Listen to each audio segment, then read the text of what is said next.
Okay, so welcome. Thank you for coming. Thank you if you're tuning in on Facebook Live as well. It's the fourth of four sessions that we've done the last couple of days. It's back to school weekend and we wanted to offer something for entrepreneurs. So this has been dubbed Back to School for Business. And the first three workshops in the series, one was about the methodology and framework, which you're going to see as part of this presentation. The second was about building actionable relationships, building relationships that are valuable for marketing purposes. Then there was one that we ran an hour or so ago, which was looking at compelling commercially valuable actions. And this one is about generating commercially valuable awareness. And so over the course of the next half an hour or so, we're going to introduce you to a way that you can actually determine how to build a strategy to use awareness in order to deliver business benefit. So a little bit about me. My name is Lyndon Johnson and I'm the founder of a company called Think Differently. The company helps businesses of all sizes to build more effective public relations and marketing strategies with the goal of delivering commercial impact. I started the company when I came to Canada in 2011, and the goal at that point was to make public relations and marketing work for entrepreneurs.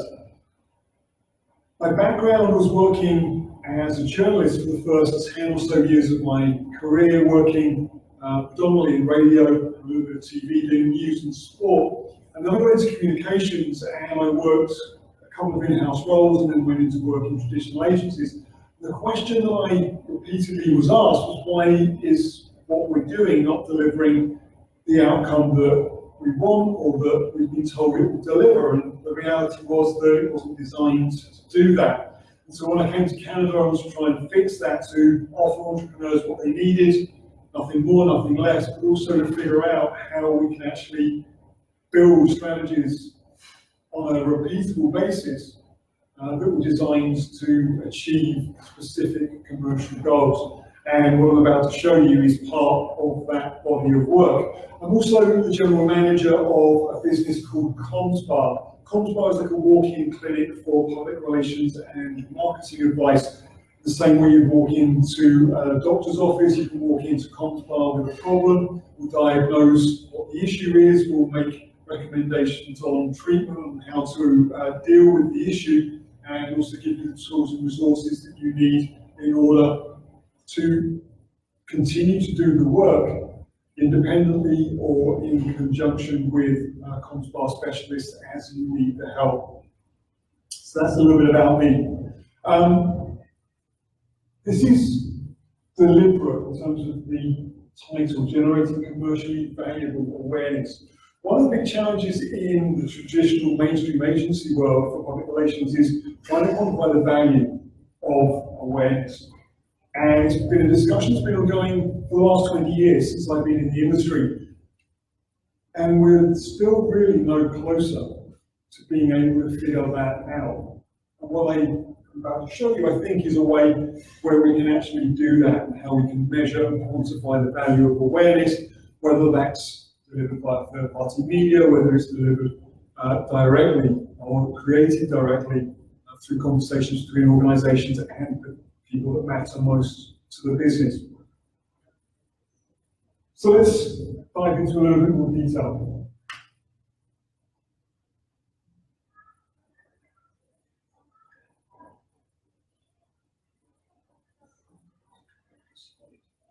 There we go. Okay, so where did the method come from and how am I going to do it? This is a process that is detailed in one of the books that was the inspiration for what I'm about to show you, for all the work that I've done with my team over the last few years. This is effectively lean startup methodology, the platforms of it: build, test, learn. We added in measure because in the communications industry, measurement is a real issue. So we wanted to be able to figure that out.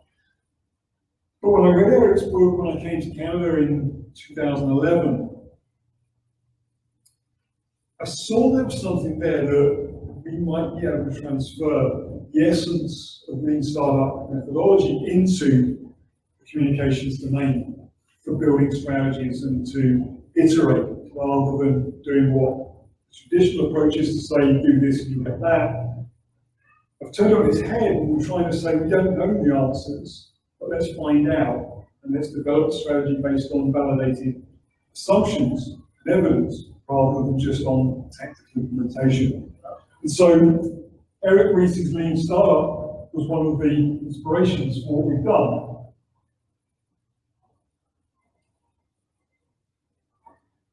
This is what it looks like. It's a cyclical process, and it's a process of iteration. The faster you can iterate, the quicker you can get to a solution, you can get to a strategy that is designed to deliver a specific commercial outcome.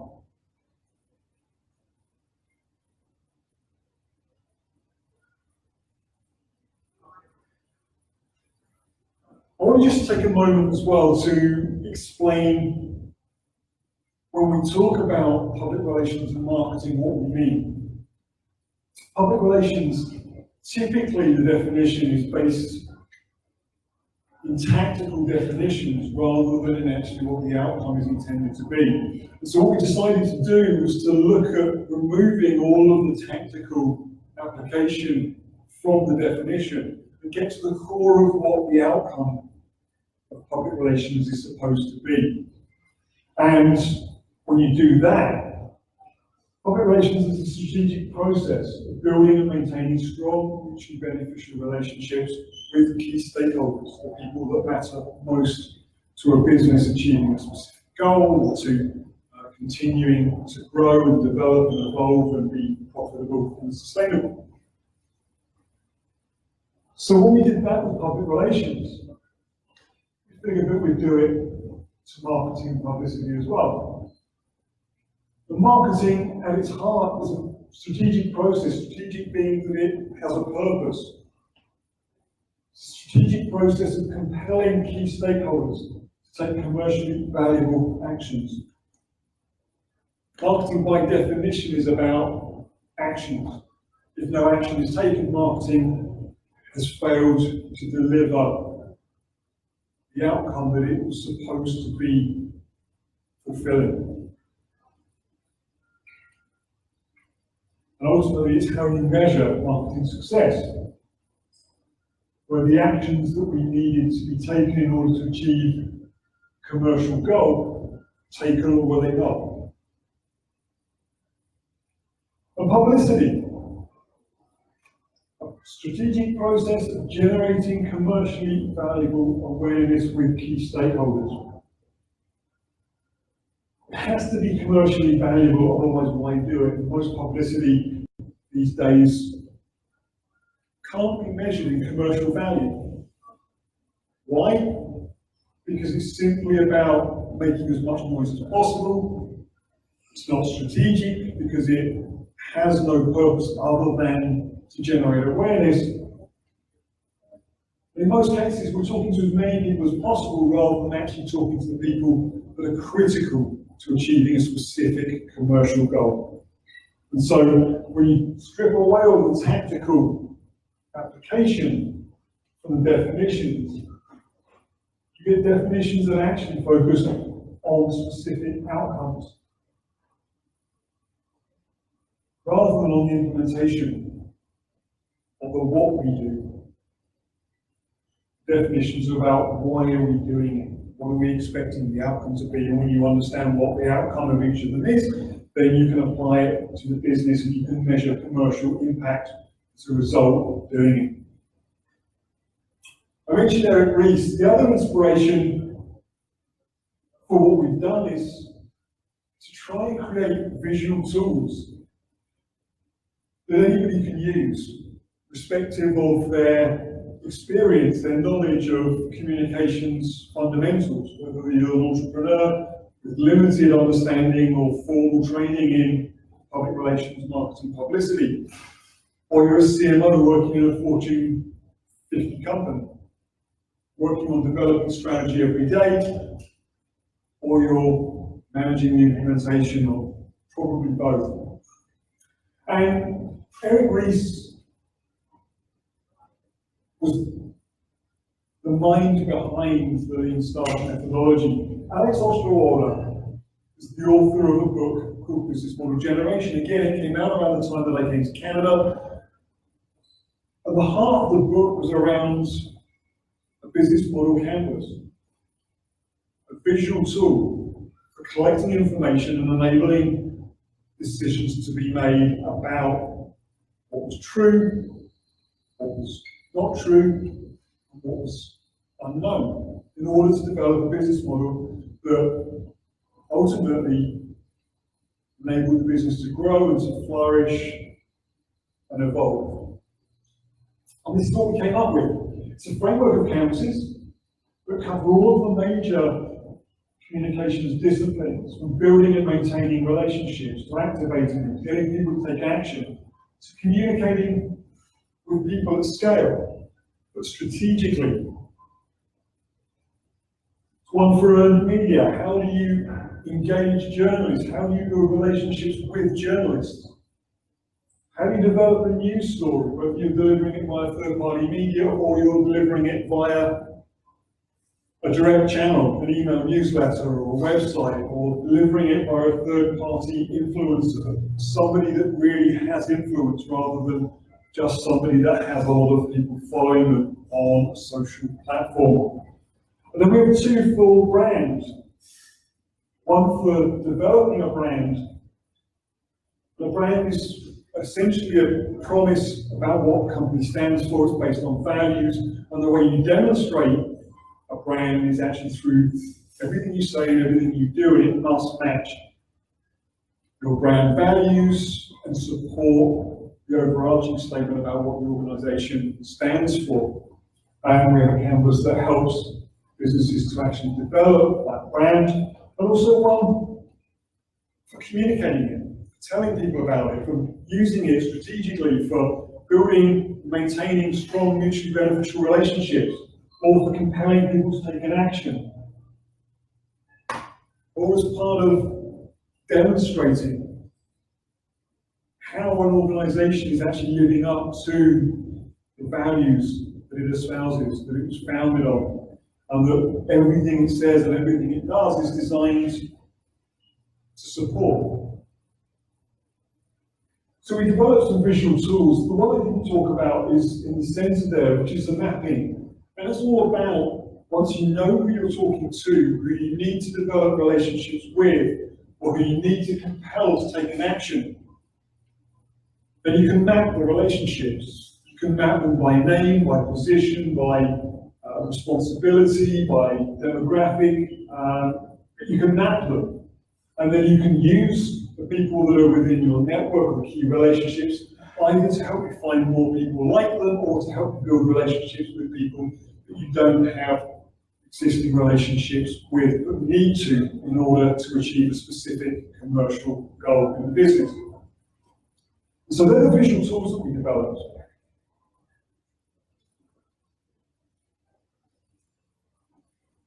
It works as a framework, but this is the one we're going to be looking at for the next 25 minutes. This is about awareness, publicity.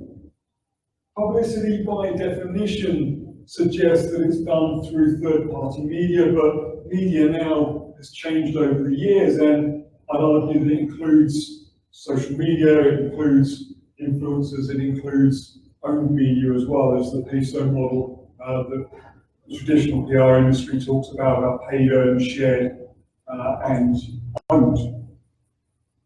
But this is what we're going to be looking at today, and it looks very similar to the other canvases in the framework, but this one is specifically designed around awareness. So let's take you through what the canvas looks like. The first thing we need to do is to describe the desired outcome. What are we trying to achieve? Because if we're building a strategy that uses awareness for commercial benefit, we need to understand what it is we're trying to achieve. It's the only way that we can build a strategy that we can validate to see whether or not it will actually help us achieve that outcome. It's also the only way we can measure. It's the only way we can measure progress and the ultimate outcome. So we have to have that. What do we want the impact of the awareness to be? And it also must be something that is achievable within 90 days. It's not startups and small businesses, which is what this was designed for. Time is money. We need to see action quickly. So the goal needs to be specific to 1 quarter. For large organizations, it can also be within 90 days, but it may be part of a bigger goal, break it down. But the other criteria, design outcome, impact, and time specific. It's also just a North Star. It gives us something to work towards. So then we come to the assumptions. What are the assumptions that we make around generating awareness that we can test, that will help us build a strategy designed to generate awareness that has a commercial impact? Well, the first one is audience. Who are we talking to? I talked a few minutes ago about the fact that traditionally awareness is just about noise. It's about hitting as many people as possible and hoping that the few that are actually relevant put their hand up and say, yes, that's me. And they determine what the outcome of their engagement with the awareness is. We can get into a conversation about the difference between publicity and promotion, but perhaps that's for another day. Publicity is about awareness typically that doesn't have a defined outcome, but I want to try and change that. So who are we talking to? What are the demographics? What are the job title, responsibility? Where do they go? Who do they talk to? How do they communicate?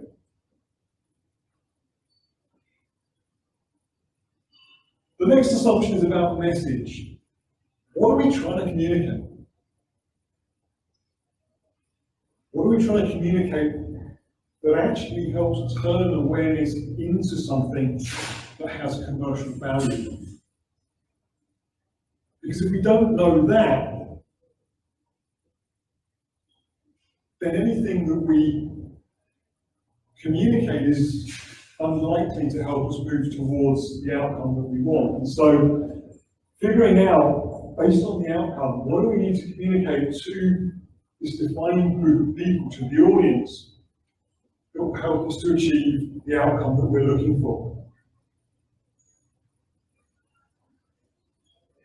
Too much of publicity or awareness or PR, if we're using the traditional industry definition, is about me. And actually, it's an argument that needs to be about the people that you're talking to.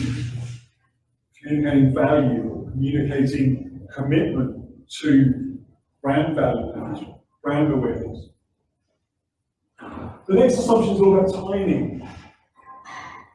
When is the best time to talk to the audience, to deliver the message? When are they paying attention?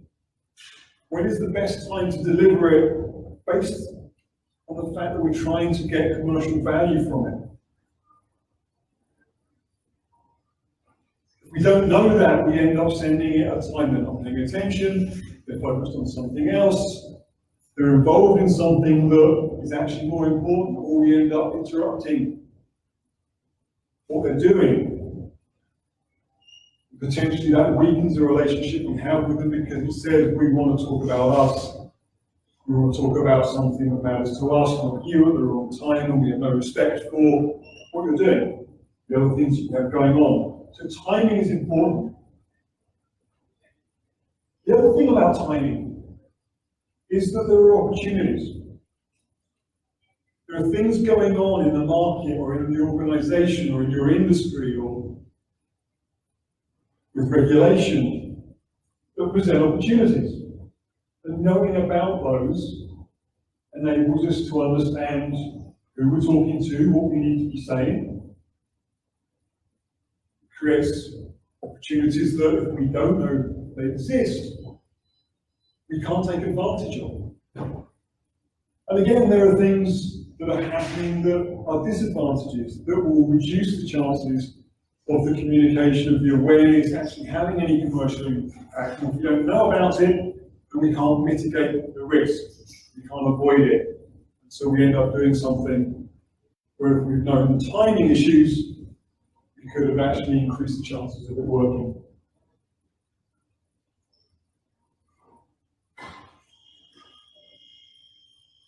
And then we have the final one, which is how do we deliver the information, the message? A lot of communication now happens online, but is that actually the best way to deliver it based on what we're trying to do? Based on who we're talking to? Based on what we're communicating to them? Based on the timing? The timing in terms of delivery mechanism can be about the time that we expect them to engage with it, how quickly, what the life of the delivery mechanism is, or the life of the message being delivered in that way. But understanding the best way to have a conversation with somebody is important. So they want to receive that information via an email or via a website. If you've got to get them to the website in order for them to consume or be aware of something, creates another challenge. And if you don't understand that, then you can't do anything strategically. And if you don't do it strategically, then it reduces the chances of you being able to get commercial value from the awareness, because they may not be even aware. And if you're basing other decisions on the fact that people are aware of certain things and they're not, nothing past that point is going to work. You also don't get the outcome that we're building this strategy in order to achieve.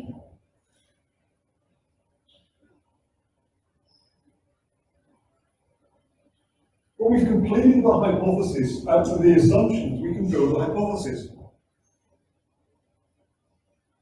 Hypothesis is essentially a statement that's formed based on a series of unvalidated assumptions. It's the best guess. The hypothesis then is a combination of the assumptions. If we talk to these people, we deliver this message, we do it at this time, and we do it by delivering it using this mechanism. And the awareness that we create, one, we know we will create the awareness in the first place, and secondly, it will have likely this impact on the business. We'll get our desired outcome achieved. Once we have a hypothesis, the thing that we need to know next is what are the points of failure, and we recommend looking at the assumption that's going to cause the failure of the strategy first. Eric Ries talks about building products and gives examples of companies that build products with functionality that nobody cared about. They spent months and years and countless thousands of dollars building stuff that nobody wanted, and so ultimately the product failed because nobody wanted it. And had they have known that what they were building wasn't going to find a fit in the market, they could have saved themselves all of that time and money. So we want to find the one that actually is likely to cause failure first. Are we sure we're talking to the right people? Because if we're not, we need to do that. If we don't know who the audience is, we can't be sure that actually we have strong, actionable relationships with them. We have no way of knowing whether they're paying attention, we need to fix it. If we're unsure about the message, again, why are we communicating with somebody if we're unsure that the message is actually going to add value? It's going to help our business, it's going to help us achieve commercial outcome that we want. We don't know we're doing it at the right time. We're just guessing. We're sending it whenever we're ready. That's one of the things that I saw working in traditional agencies, day in, day out, week out, was press releases or content being put out based on the timescale of the organisation. A release was put out the minute a product was done, rather than at the best time strategically to increase the chances of people wanting to purchase it. And the distribution mechanism, if we use any one of the social platforms and nobody sees it, or the people we need to see it don't see it because they don't use that platform, so a complete waste of time. So even if the other three things are correct, it will fail because we're delivering it in the wrong way. And so we test them.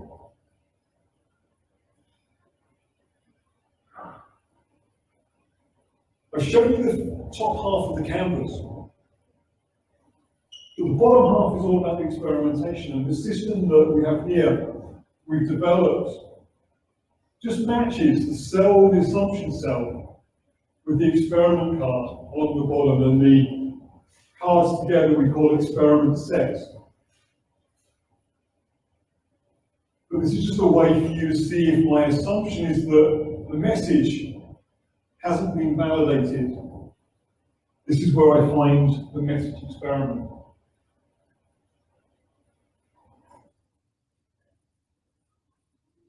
We often get asked about publicity or awareness experiments and what they look like. So what we've done is create a series of cards that actually explain what some experiments could look like. An audience experiment, testing whether or not we're talking to the right people or not. It's asking a simple question.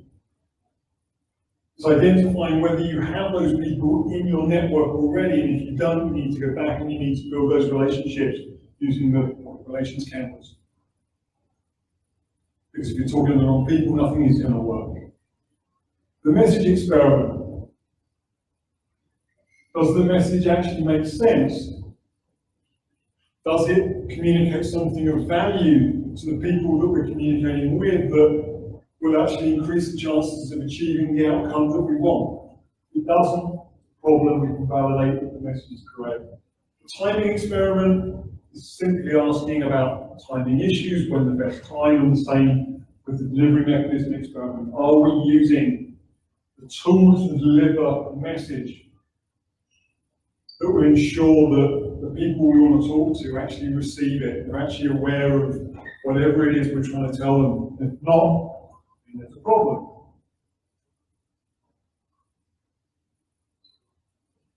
This is what the experiment cards look like. They're very simple, but it provides an element of control. It enables the business owner or the chief marketing officer to control the experiment, to make sure everybody's running the same experiment, so that the data we get from it is actually compatible. We can actually look at the data from a single experiment that's run multiple times with different audiences or different people. We can use it to make sure that we're making informed decisions. And basically, it's ask the question, what are we testing? What is the question that we want the answer to as a result of running this experiment? Then it has a summary of the experiment, how it's going to be delivered. Are we doing it via a poll online? Are we doing it through sales representatives talking to customers or prospects?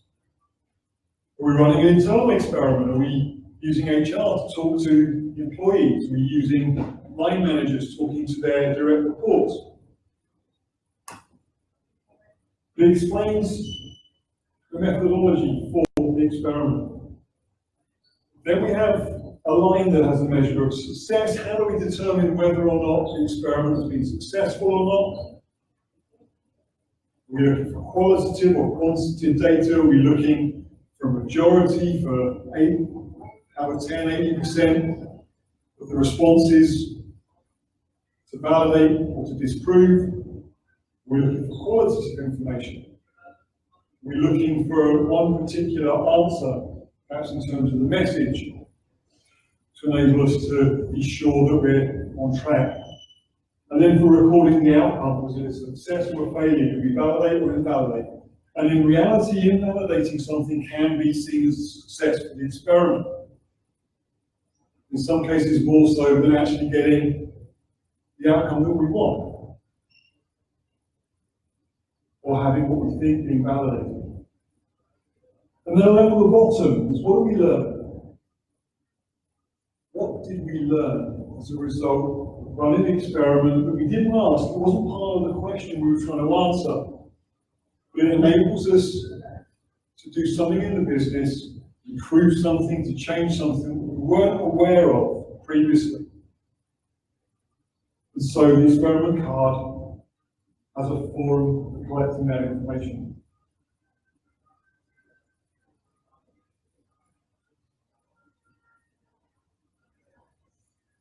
And as we work through the assumptions, we validate each one of them.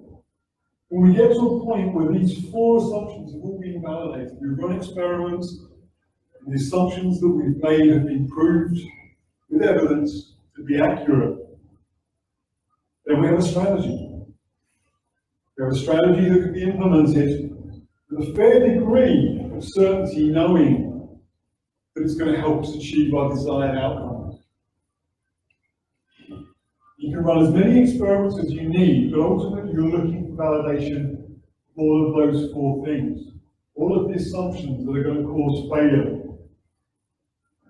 At the start, I mentioned the key relationship map. It's a way for managing relationships, but from an awareness perspective, identifying who is in your target audience. This is a tool for actually distributing a message and disseminating it and managing how you do it. If you need to find more people that have the same characteristics, the same job title, the same demographic, the same need as people in the center, the key relationships, you can do that. You'll notice these are different colors. There's a relationship map for each of the canvases. The colors are the same as the master canvas. And this is just a summary, because some strategies have a combination of relationships that are critical to achieving a specific commercial goal. And we wanted to provide a way for people to be able to map that. We work on the basis that for most goals there are 6 to 10 people that are critical to achieving it. And so we work with this. 6 to 10 people on each of these relationship hubs translates, if you do 6 generations, to somewhere between 270,000 for a hub with 6 people in it, to 1 million if you go to 10. So it scales quite quickly, but the key thing as well is that these are relationship maps that are designed where you've validated that you're talking to the right people. They have a need. They share some values. They work with you actually going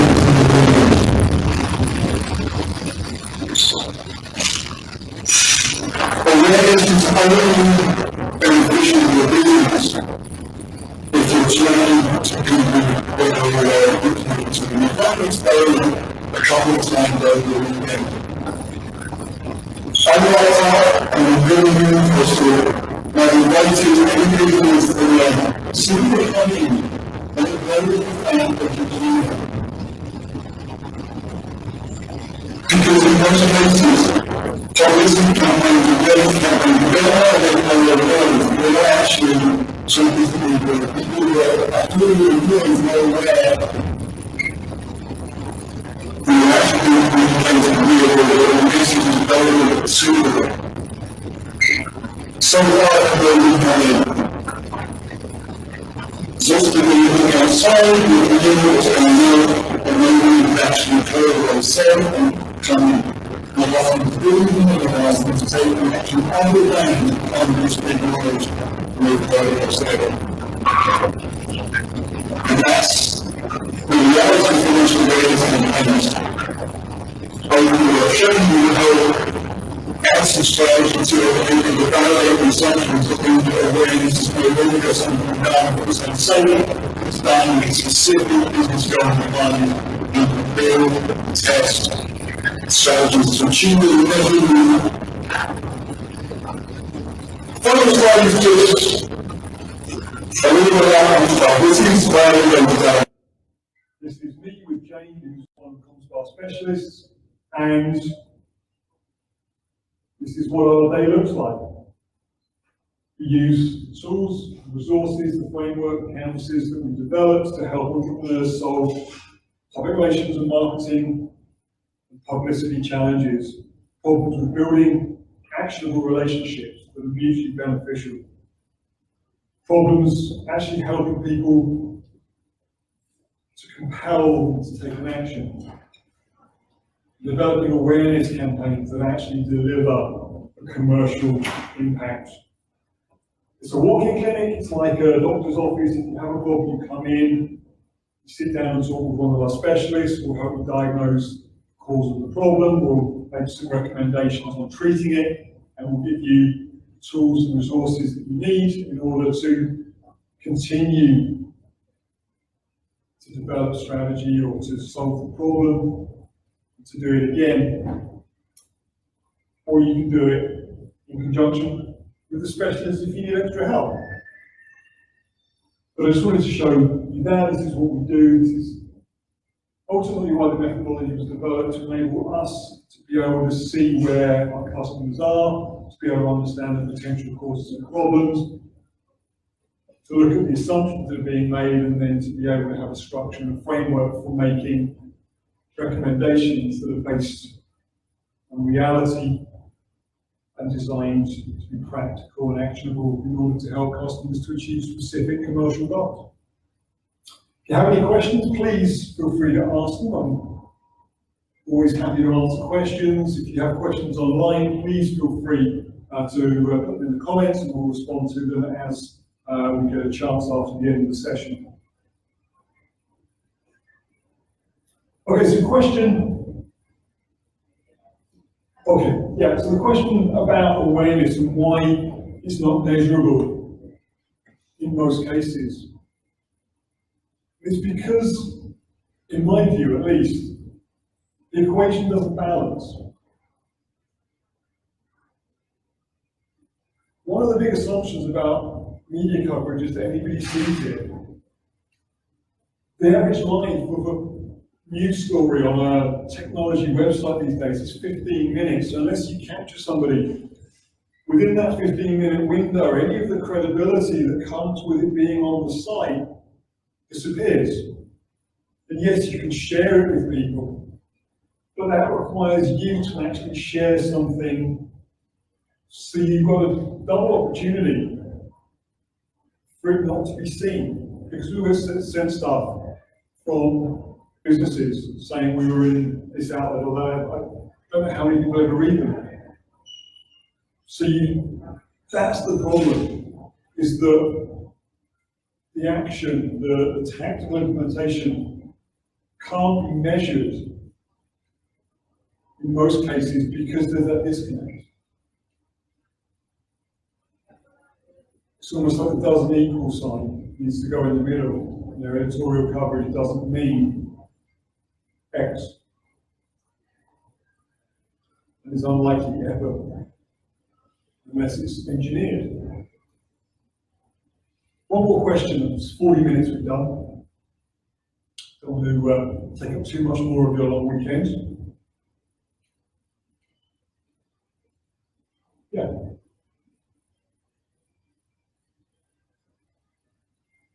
Okay, yeah, so social media is probably a workshop in its own right, but it's not a very effective platform. If you look at how people use it, if you look at how you use it, how I use it, we're doing it to communicate with other people. We're not doing it necessarily looking at it as a listening platform. There's a whole thing around social listening for business. It's great, but if the people that we're trying to communicate with aren't listening for what we're saying, because they're too busy posting their own stuff, then it doesn't really work. again, it's part of the communications mechanism, understanding what the best way to actually capture their attention, to make them aware of something. And that generally isn't social. Maybe if you're the President of the United States, perhaps. But even then, I'm not convinced. Okay, well, thank you very much. I appreciate you coming out. I appreciate you taking time to spend with us, for watching online. Hopefully there's been value to it. If you've only seen one of the presentations, the four together make up a nice set. They'll take you from building relationships to activating relationships to generating commercially valuable awareness. And the first one will just give you an overview, a little bit more detail about how the platform works. And so, I thank you. Thank you very much for taking the time and for your interest. I will be here if you need anything, if you have questions. And if you're interested in the Spotlight space for an event, for a presentation, for a meeting, the guys here at Stapleton Studio, Monday to Friday, are always happy to give you more information. You can check it out on the website as well. If you go to the Staples Canada website, you'll see a link to it.